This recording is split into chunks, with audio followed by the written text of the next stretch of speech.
We are here at the Samuel Tilton House, one of McKim, Mead and White's early works here in Newport. It was very contemporaneous to the Isaac Bell House, which many of you will be familiar with on Bellevue Avenue. Similar era, but yet very different in its own ways.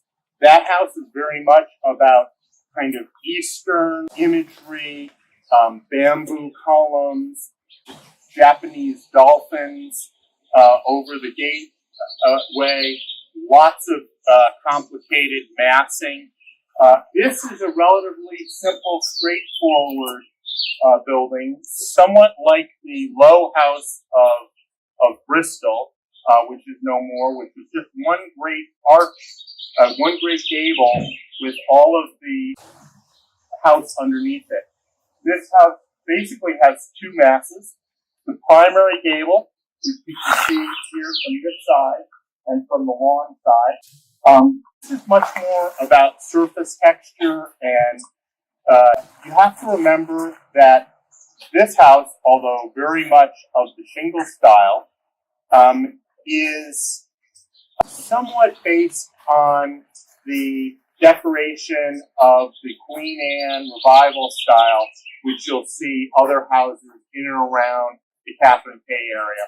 Those are mostly from the late 1860s, 1870s. They're often an L-shaped house with a big round turret in the corner, which serves as either a stair tower or another component, but it became a fairly common piece. It will also frequently have a lot of sticking, like what we have here, sort of that Tudor-like expression of the structure on the exterior, but purely decorative.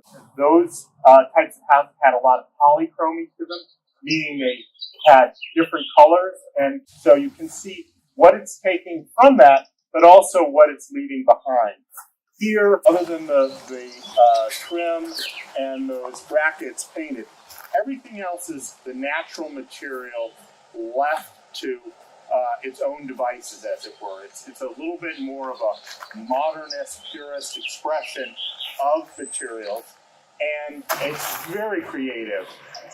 This pebble dash is a traditional English, European style where stucco would have pebbles put into it to add both durability and texture and color to it. But here, rather than pebbles, they've used shards of broken glass, and they've put the pieces together in these intricate shield-like patterns with the bottom of bottles cut off. So we're talking about an industrialized material that's now been converted back to decorative forms. And you will see that a lot in Sanford White's stuff, where he uses the top of the things to heat beds with, and he takes the lids off those and uses those as decorative motifs in the Isaac Bell House. Here you will see in the renovation they did of the Kingscote, the George Noble Jones house that becomes Kingscote under the King family. They use thread bobbins that are part of this incredible industrialization process, as thread is now being made in mass quantities, and instead of hand spinning thread, it's being made at factories in large quantities, and of course large fortunes are being made because of that. It's very interesting that these little hints of these objects find their way back into these houses as decorative motifs being treated in a totally non-industrial way, in a sort of a bespoke, handcrafted way. But the echoes of the broader societal technology and economics and other things are finding their way in. You have here the rough-hewn granite off to the side. You'll also notice something that's very typical of the shingle style. It's very non-symmetrical. It's very free-form. It sort of casts that idea of heavily symmetrical form. This little entry porch just sort of pops out neatly, but again, not even right in the middle. It's a little bit off to the right side. And the stone comes up high on one side and low on the other. You have here really kind of almost a bravura performance by very confident artists. If you were to create this composition and put it on a canvas, you'd think, well, maybe that's the 1950s or 60s, the Beat generation. It's so free, it's so colorful and innovative, and yet this is, of course, happening 60, 70 years before. So that's, to some degree, why so many people identified the shingle style as one of America's great inventive styles. It doesn't occur in Europe. It throws a lot of those kind of European concepts of form and tight architectural grammar stemming back to Vitruvius out the window and says, listen, we're creating the architecture of the American summer. We're going to be a little more informal about it. We're going to let it do what it needs to do. We'll put it all under a gable, but everything inside will be quite free-form. Rooms won't be paired down a central corridor like they are in the classic colonial Georgian style. It's going to be much more open and innovative. Now, when you look at this house, it's very understated. You think, oh, well, what is it? Maybe a 3,000 or 4,000 square foot house. It's actually over 6,500 square feet. It's 8 bedrooms and very comfortable. It's a 4-story house when you look at it from either the south or the north. So, in a way, this is, again, the opposite of what you will find during the Gilded Age, which is where whatever you did, you wanted to make it look as grand and as over-the-top as possible, whereas here, they're perfectly comfortable to let a large house look smaller from the street side because they had that sort of level of confidence in their own aesthetics. The house here really stands as kind of a testament to the early confidence and creativity of Stanford White and Charles Hall and McKim. Only a year and a half after they joined together as a partnership in the creation of the Newport Casino, which has to be one of the great inaugural projects of any firm ever in terms of the drama and the impact that it had, not just on Newport community, but the broader community because of who came to Newport and saw and used that. Here we have Woodbine Cottage, which is not only by George Champlin Mason Sr., it is for George Champlin Mason Sr. So he is a native Newporter who left Newport at age 15, tried his hand in the dry goods business for 3 years, came to the natural conclusion that really wasn't that much fun, and went to Europe and studied painting and art in Florence, Milan, and Paris, and Rome, and then returned to the U.S. With the desire of becoming a painter. He tried his hand at that for a couple of years, and when his son was born in, I believe, 1849, he intensified his study in architecture and became the first Newport native to hang out his own shingle. And he became very successful. His work was largely derivative of European models. Those are the books he was working from. This, I believe, has 12 bedrooms. But it's very interesting because his houses are largely Second Empire style, meaning they have the mansard roof, but they tend to have this very bracketed porch, just like this, across the front. And this sort of European quality is typical of his work. George Champlin Mason created more than 150 buildings in Newport over his career, And his work was sort of present the whole time. I think if you look at some of his early houses, some of the medallion motifs in his fireplaces and are the same motifs that you see echoed in the Newport Casino fireplaces. So I think, these three New Yorkers came to Newport confident in their own work. Certainly Charles Hall and McKim, as we mentioned, was the second graduate of the École des Beaux-Arts, following Richard Morris Hunt, who was also working here in Newport.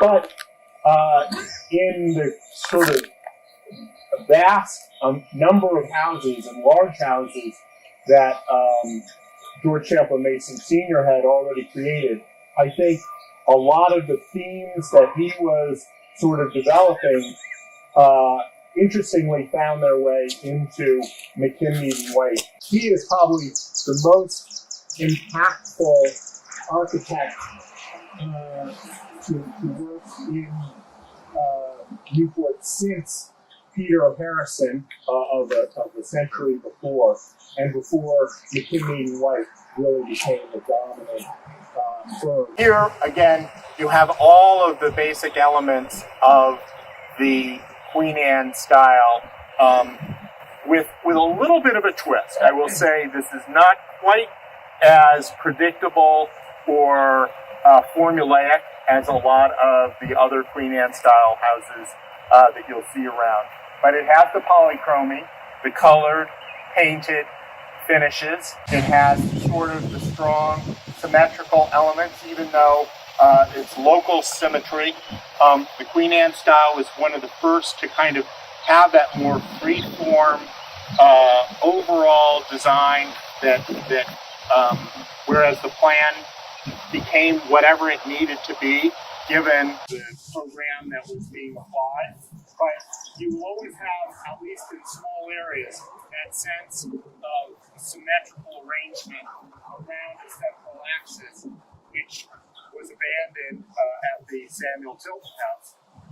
You'll have the turned columns that are turned on a lathe. You will also have sort of a mix of shingles, clapboard, and more of that kind of half timbering that you see, which is sort of the last holdover of the Gothic revival style that you'll see at the George Noble Jones House, Kingscote.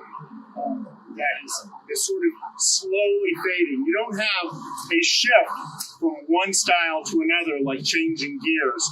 It's all more of a continuous spectrum with some elements disappearing and other elements lingering on longer and still other elements from even earlier styles returning back.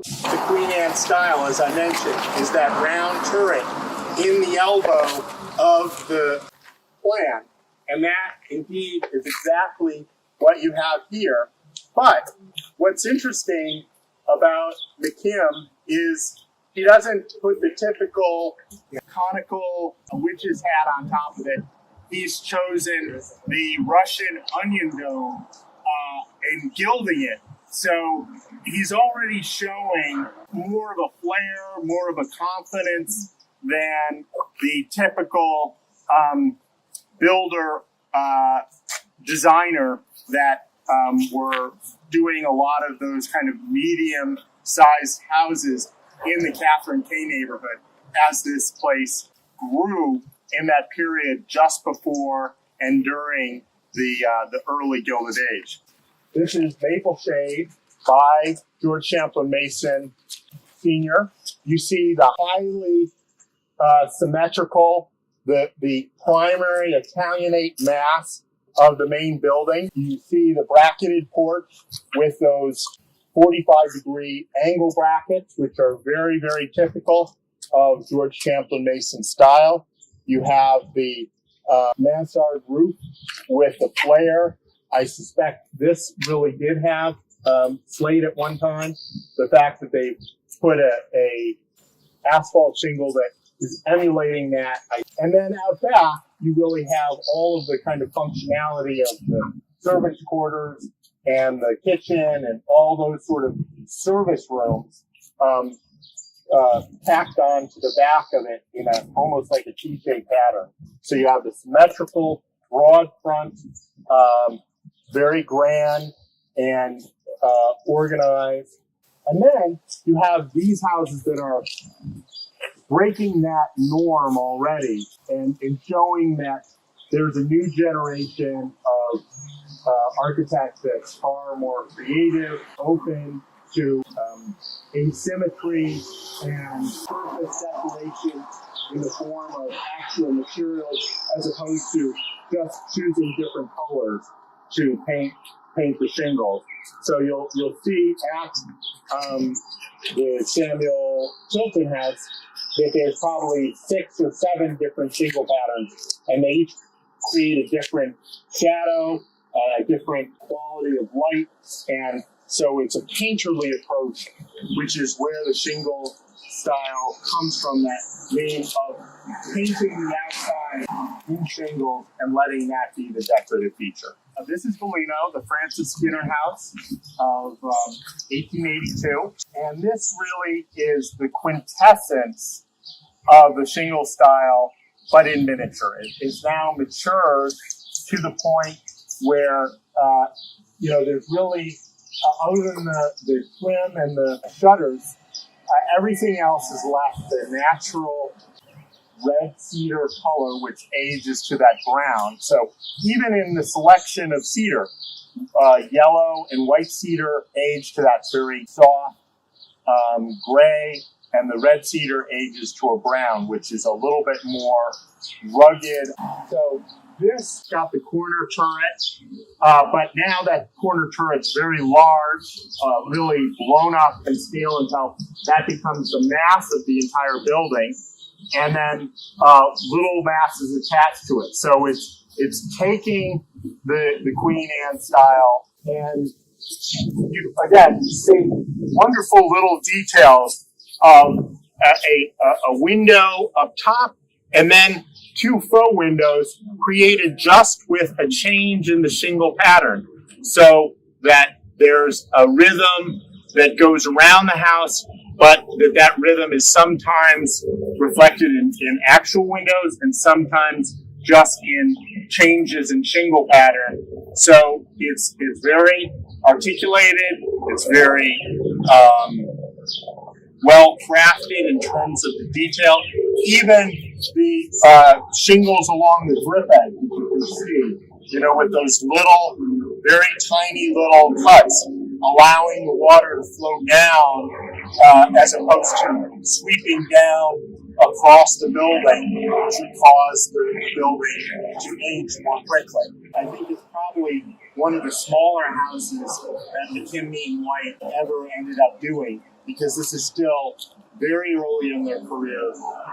We are at the Samuel Coleman house, and this house, what's very, very interesting about it is even within the shingle style, you can see that there's a couple of different, even in the short period, McKim, Mead and White doesn't latch on to just one aspect. So we talked about how the Tilton house is largely about exterior decoration using these very creative pebble dash forms. Bellino is very much about massing of the large round turret expanded to the size of the entire house.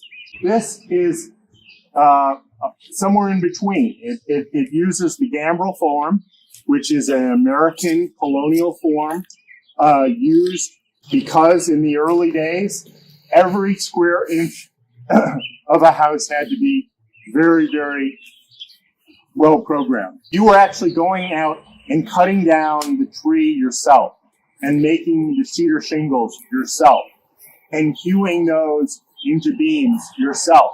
So there wasn't a lot of extra space. Every little area under the eaves is used. Every aspect around the fireplace is utilized. And the gambrel form is great because it allows you to use the entire third floor or fourth floor, as the case may be, because the early wall goes up very high. It gives you more efficiency. And McKim, Mead and White commissioned a survey of colonial architecture in Newport. So I think a lot of those colonial forms were sort of percolating in the back of their minds because they had these wonderful books of details, door surrounds, window surrounds, fireplaces, and they would utilize those as part of their design motifs in their shingle style as well as some of the later style. And they really become the strong proponents of what they call the colonial revival style architecture, which is using colonial forms but on a much grander level than ever occurred in the actual colonial period. So here you have that great gambrel form. It's all, again, in shingle, but it has lots of projecting dormers. This house kind of, in a way, reminds me more of Maine or Marblehead or the other types of communities which were a little bit more rugged in terms of their utilization of the shingle style. This has been turned into a condominium, and I think there are maybe 6 units in there, but the exterior of the house, it still remains, and the large lawn to the south side, which by moving the trees out to the south side, you really allow the light to penetrate in to the south side of the house. This is Oakwood. It is also the George Gordon King house. This house will be the last house in terms of the story of McKim, Mead and White in Newport in the Catherine K neighborhood. This is being built the same year as the Elms and the same year as Rosecliff, also by McKim, Mead and White. And so what do we see here in juxtaposition to their earlier shingle-style architecture? Well, we see, one, that the house is much, much larger and expressing itself as large. It's not hiding the fact. It's as broad and high as it can be. As you go around the front, you see that there is a little bit of asymmetric aspect to the house, but they hide it as much as they can. So the main building is made perfectly symmetrical, and then there's another piece that's added on to the east, almost like it's been added on as an addition later. But of course, the whole building was built at one time. So they're using visual tricks to downplay any asymmetry in the building. This is also pebble dash, but now it's more traditional European pebble dash of concrete with stones embedded into the building in a much more uniform way. That is, in a way, almost the opposite of that extremely creative use of the same technique at the Tilton House. You see the heavy coins on the corner, which are, again, almost like a Jacobean feature of heavy masonry of the 16th and 17th centuries in England. So everything about this house, including its symmetry, the more traditional utilization of the pebble dash, the heavy lintels and coins on the corners, the barge board under the gabled eaves.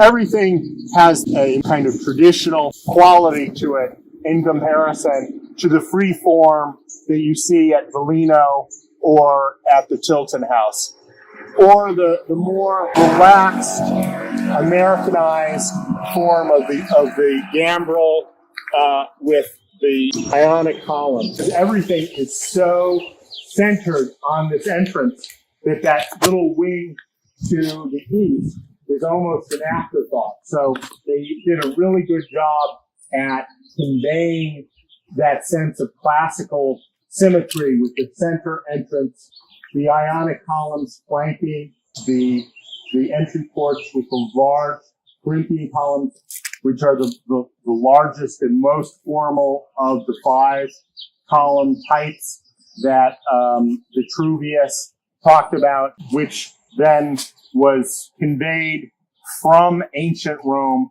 to the modern era through Palladio's Quattro Libri, which were written in the 17th century, and which really, for 200 years, comprise the Bible of architecture, Venustas, Firmitas, and Utilitas, the 3 things that Vitruvius called out that needed to be conveyed in architecture, which are utility, strength, and beauty.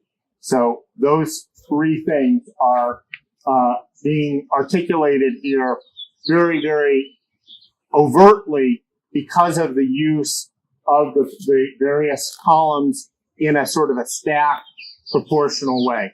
Commodore Edgar House of 1886, unlike many of the other houses which are attributed primarily to Stanford White, this one is attributed primarily to Charles Hall and McKim.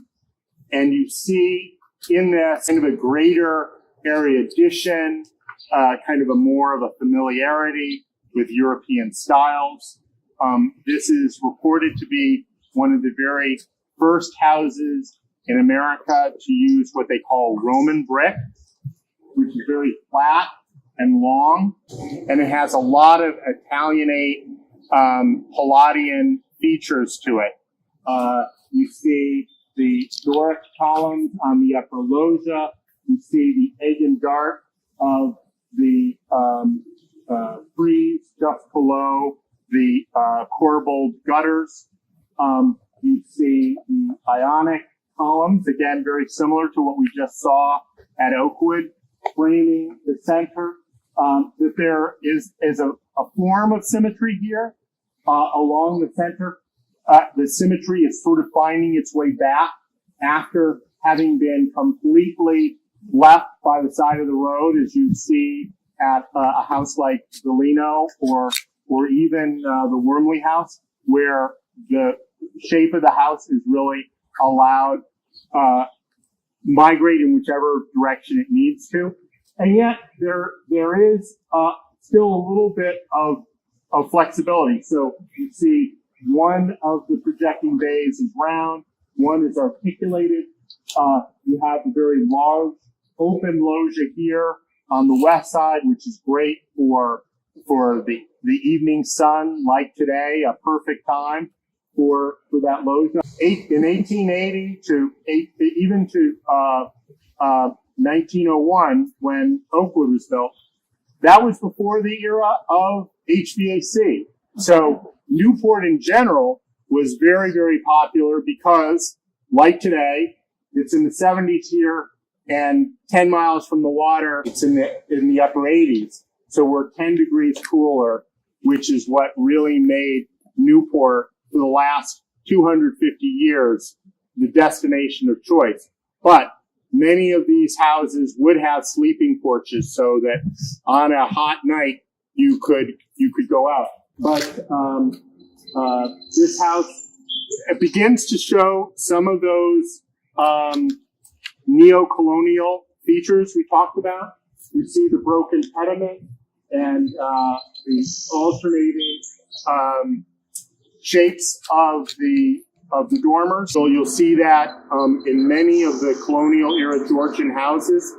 It dates back to Inigo Jones and his banqueting hall, which had a round and then a triangular and then a round, then a triangular shape over the windows. And that was emulated here in the United States at buildings like the Brick Market, and then they had done a significant survey of those colonial houses. Some of those elements finding their way into something that is a little bit more traditional in European character in its vocabulary. So with this, we end our tour of McKim, Mead and White in the Catherine K neighborhood.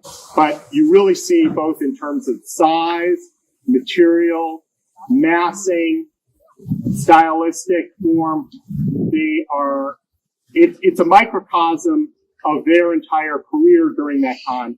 And their career during that time was a microcosm of what was going on around the country, because they were both being influenced by it, but also because of the nature of Newport influencing it as well. So thank you for taking the time to tour, and thank you for opening your lovely house.